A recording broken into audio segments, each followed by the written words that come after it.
Hello, it's Mr. Wyman here, and I'm going to read a tale today about a blizzard. And this is a true nonfiction historical. Why does this decide to float in front of my face right now?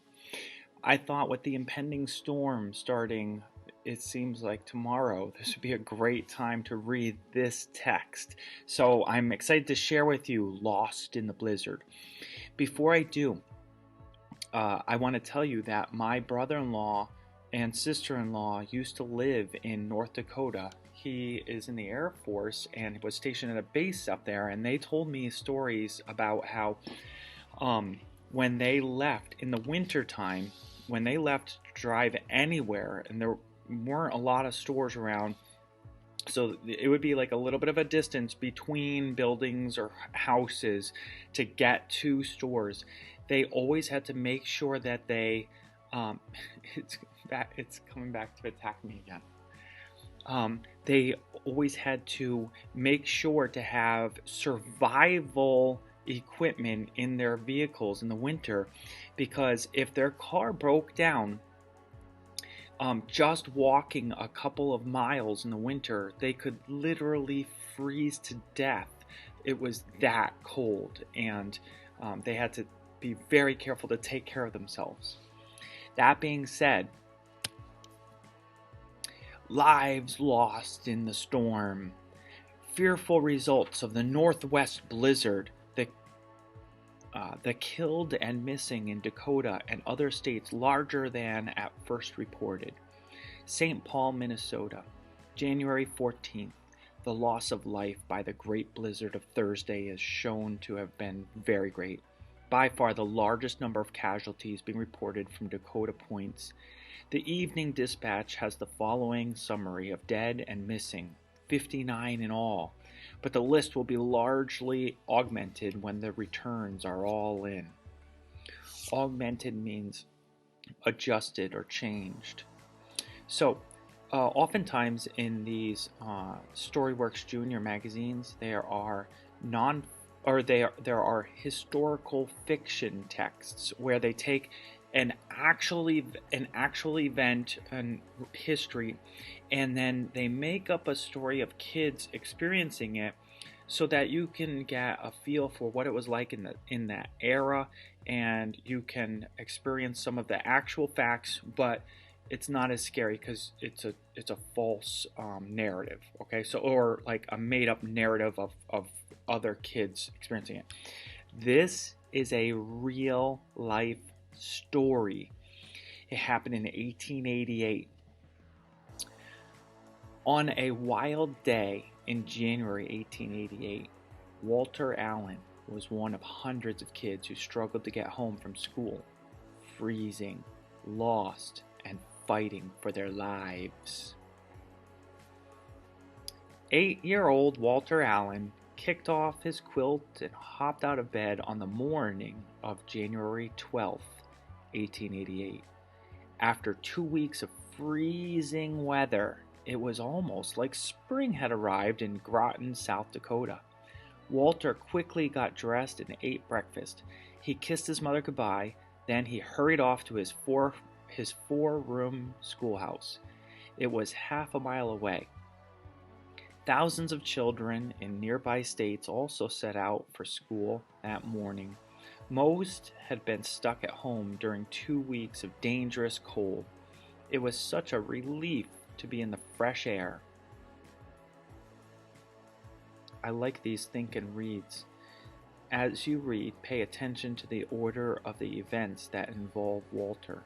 This being a narrative, albeit a true nonfiction narrative, it still goes in order of time. So you can see by times, by dates, by the days of the week, how the author puts together so that you can follow along. Hero teacher. This teacher in Nebraska faced the same storm during the school day. Minnie Freeman was only 17 when she led her students through the blizzard. All of them survived.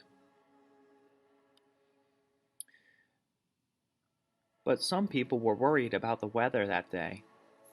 Wasn't there something spooky about the golden color of the sky? Wasn't it odd that the temperature jumped 40 degrees overnight? Here's a pause and think. How had the weather changed from the past 2 weeks? A frozen blast. There was something very odd in the air that day. People didn't know it, but a horrible blizzard was headed right toward the middle of America. But Walter and his classmates had no idea what was happening above them. Not even weather experts knew what was coming. The day before, one expert had predicted it would be warmer than usual with light winds. And here's another pause and think. What kind of weather was coming to the area?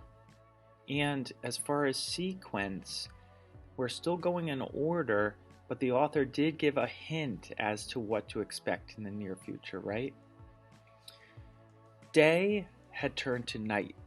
All morning, Walter sat at his desk working on his math problems.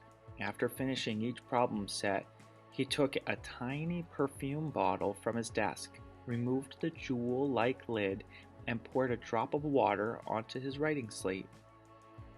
Walter was very proud of that special bottle. All of the other children kept regular bottles of water and rags at their desks to wipe their slates clean. Suddenly, he heard a roaring sound.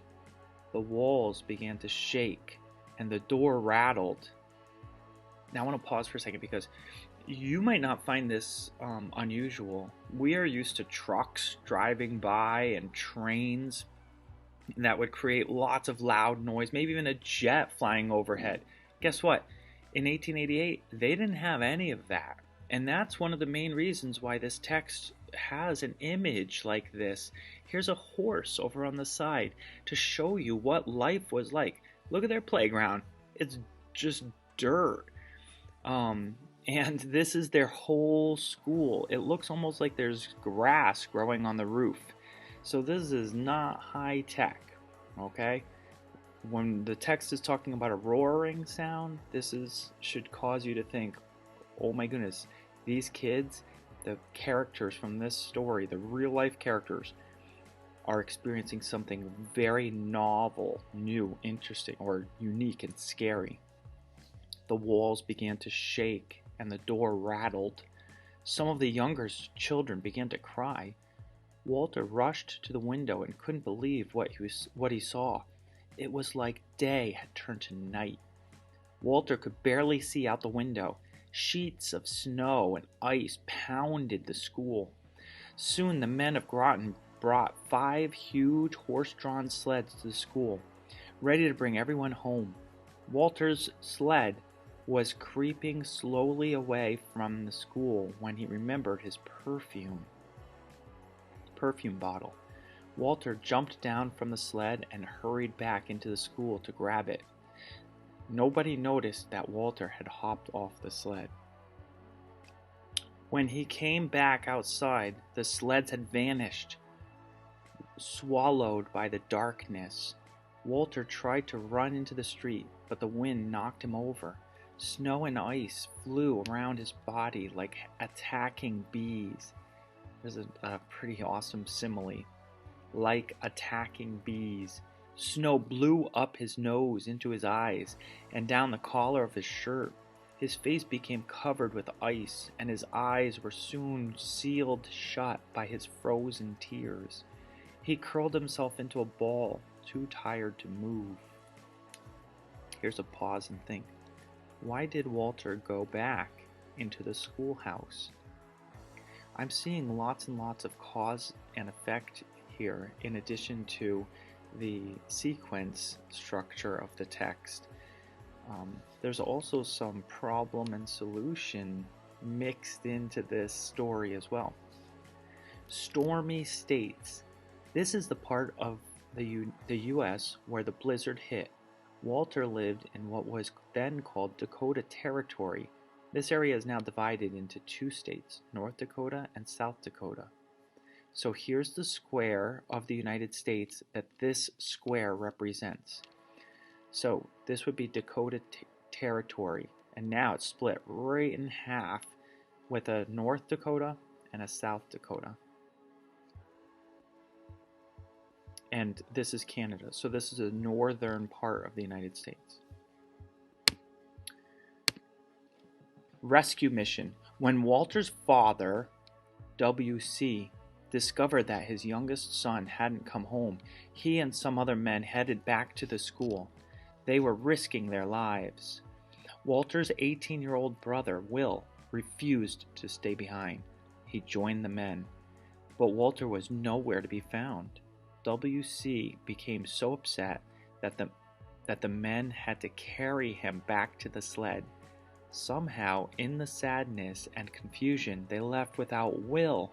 Now both Allen boys were lost in the storm. Will crawled along the frozen ground. He could not see or hear, and the wind made it difficult to breathe. But he kept feeling his way. He bumped into a small heap covered with snow. It was Walter. He was unconscious, but alive. And here's another pause and think. Besides Walter, who else got lost in the storm? So it was Walter and his brother Will. Happy ending. Even decades later, Will could not explain how he was able to carry his brother through the storm or how he managed to find his way home. Now, that paragraph is pretty awesome. It doesn't actually say that Will made it home, but it does. It infers it, right? And it doesn't say that Walter was alive, but we can guess that that's the case. When the brothers arrived home, their parents were filled with joy. Over the next few hours, Walter drifted in and out of sleep. His family stayed by his side. At first, he didn't feel the tiny cuts on his legs from the pieces of glass in his pocket. Glass? I'm remembering back earlier in the text. Wasn't this all about a glass perfume bottle? His body was still numb. That means not able to feel anything. It wasn't until later that night that Walter realized where the glass came from. His beloved perfume bottle had broken during the storm. The little bottle that was the reason he had gone back to the school and why he got lost in the storm in the first place, and it broke. Of course, by then, the broken bottle didn't matter anymore. Walter understood that something far more precious had survived the blizzard, and that was something that could never be replaced. Walter himself. Why did Walter have glass in his pocket? I discussed that a little. Life after the storm. Below, survivors of the blizzard formed a club that used to meet almost every year. And oftentimes, traumatic events will cause people to bond and grow close as friends and comrades. To the right, over here, this is the sheet music for the song that was written about Minnie Freeman and the students she saved.